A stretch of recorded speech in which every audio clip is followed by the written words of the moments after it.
अभी जो दूसरा क्वेश्चन है वो हमें पूछा है, state the magnitude and direction of the magnetic induction due to a short magnetic dipole. Short magnetic dipole, magnetic dipole यानी मैग्नेट ना, हाँ, एट ए पॉइंट, पहला पूछा है अलोंग इट्स एक्सिस और दूसरा पूछा है अलोंग इट्स इक्वेटर। कहाँ पे पूछा है बेटा? एक एक्सिस पे पूछा है और एक इक्वेटर पे पूछा है। तो इसको समझने के लिए पहले हम वही मैग्नेट की डेफिनेशन, मैग्नेट की फिगर हम ड्रॉ करेंगे। तो ये देखो, मैग्नेट की फिगर ड्रॉ कर रही है, मैग्नेट बेटा, और ये मालूम है आपको साउथ पोल, ये मालूम है नॉर्थ पोल। साउथ पोल की pole strength -m, north pole की पोल स्ट्रेंथ +m। क्लियर क्या बोलो? यस। ये उसका सेंटर O, और ये जो लाइन है ये कौन होती है? एरो रहना है यानी कौन से क्वांटिटी? Vector quantity. तो ये जो B इसके ऊपर तैयार होगा तो B, B उसकी मैग्नीट्यूड जब हम लेंगे तो फिर वो वेक्टर नहीं ड्रॉ करना पड़ता, सिर्फ B। तो भाई B कितनी तैयार होगी यहां पे? अब आपका प्रश्न ये रहेगा कि सर मैग्नेट तो यहां है, तो ये P पॉइंट पे B मैग्नेटिक इंडक्शन क्यों तैयार होगी? अरे होगी ना, अभी तो मैंने बताया ना, ये फिगर में क्या बताया था कि ये जो मैग्नेट होता है वो अपने सराउंडिंग में क्या तैयार करता है? Magnetic field. तो मैग्नेटिक फील्ड की अपनी क्या रहती है? एक स्ट्रेंथ रहती है, शक्ति रहती है। तो वैसे ही इस मैग्नेट ने अपने सराउंडिंग में क्या तैयार की? ये देखो, अपने सराउंडिंग में क्या तैयार की?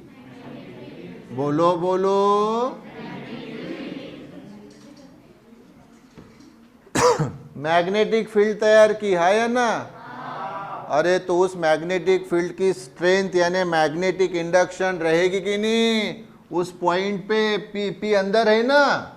हाँ, यही अगर P मान लो इधर कोई बाहर होता, ये यहाँ होता P, है ना, P पॉइंट अगर यहाँ होता और मैंने पूछा होता कि B कितनी, तो आप कितनी बोलते? 0। क्यों 0 बोलते? क्यों 0 बोलते? बोलो जल्दी। क्योंकि सर ये P पॉइंट उस मैग्नेटिक फील्ड के बाहर है।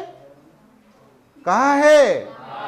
तो बाहर है, तो यहाँ मैग्नेटिक इंडक्शन कितनी रहेगी? 0। अरे लेकिन ये P पॉइंट उस मैग्नेटिक फील्ड के अंदर है ना? अंदर है। और कहाँ है रे बाबू रे? एक्सिस पे है। अरे कहाँ है रे? हाँ, तो पहला वही पूछा है कि एक्सिस पे ये पॉइंट है P और इसका सेंटर O से डिस्टेंस है R। तो इस P पॉइंट पे ये B कितना तैयार होगा? B कितना? तो उसका एक्सप्रेशन जो है वो देखो, एक्सप्रेशन ये देखो, ये होता है BA। दिखा क्या रे बाबा? B यानी मैग्नेटिक इंडक्शन, A यानी एक्सियल। कौन सा? एक्सियल। तो एक्सिस पे जो P पॉइंट है वहां पे जो B तैयार होता है उसका फार्मूला याद रखो। अभी आप बताता हूँ और फिर एंट्रांस के प्रॉब्लम सॉल्व करने के लिए उसकी जरूरत में पड़ती है। और अभी ये थ्योरी क्वेश्चन, तो ये फार्मूला होता है बेटा μ0/4π। क्या होता है? Into 2m/r³। क्लियर क्या? तो सबसे पहले अभी ये BA यानी कौन? Magnetic induction. A यानी एक्सियल यानी एक्सिस के ऊपर का, इक्वल टू सर μ0 यानी होता है बेटा एब्सोल्यूट परमेबिलिटी। क्या होती है? तो मैं वो वैल्यू लिख लूँ कि हेयर यानी इस इक्वेशन में μ0 क्या है रे बाबू रे? एब्सोल्यूट परमेबिलिटी क्या है बोलो? मैग्नेटिक फील्ड है ना, इसलिए परमेबिलिटी आती है। क्या आती है? और इलेक्ट्रिक फील्ड रही तो म्यू जीरो नहीं रहता है, फिर रहता है एप्सिलॉन जीरो, और इसको बोला जाता है एब्सोल्यूट परमिटिविटी। क्या बोला जाता है? Absolute permittivity. ये किसके लिए? इलेक्ट्रिक फील्ड के लिए। ये किसके लिए रे? और ये mu zero magnetic field, magnet लिया ना हमने, मैग्नेटिक फील्ड के लिए। इसलिए मैंने आपको बताया अभी इजीली याद रखने के लिए कि इलेक्ट्रिक फील्ड के लिए ये परमी, क्या? और मैग्नेटिक फील्ड के लिए परमिया, क्या? परमिया, परमिया है ना। तो इलेक्ट्रिक फील्ड के लिए परमी, परमी, परमी, क्लियर क्या? और मैग्नेटिक फील्ड के लिए परमिया, क्लियर क्या? इजीली याद रखने के लिए, क्या करने के लिए? तो ये एब्सोल्यूट परमेबिलिटी, इसी को दूसरे भी नाम है, दूसरे नाम बताता हूं। दूसरे नाम है इसको परमेबिलिटी ऑफ एयर। क्या रे बाबू? या फिर एयर की जगह आप शब्द लिख सकते हैं वैक्यूम, यानी परमेबिलिटी ऑफ वैक्यूम। या तीसरा शब्द लिख सकते हैं परमेबिलिटी ऑफ फ्री स्पेस। क्या लिख सकते हैं? मतलब एयर शब्द, वैक्यूम या फिर फ्री स्पेस। कितने? 4 शब्द हुए ना। फिर म्यू जीरो को 4 शब्द हुए ना, एब्सोल्यूट परमेबिलिटी या परमेबिलिटी ऑफ एयर या परमेबिलिटी ऑफ वैक्यूम या परमेबिलिटी ऑफ फ्री स्पेस, है ना। और इलेक्ट्रिक फील्ड रही तो ये वाली एब्सोल्यूट परमिटिविटी, क्लियर? हाँ। और यम क्या है रे बाबू रे? यम क्या है? Magnetic dipole moment. क्या है? ये मैंने बताया ना, ये अलोंग द एक्सिस है, पिछले पीरियड में बताया मैंने। और आर भी बताया ना। आर क्या है रे बाबू रे? डिस्टेंस बिटवीन, अरे वो पॉइंट ना, सेंटर पॉइंट और ये पी, हाँ क्या है फिर? Distance between O and P.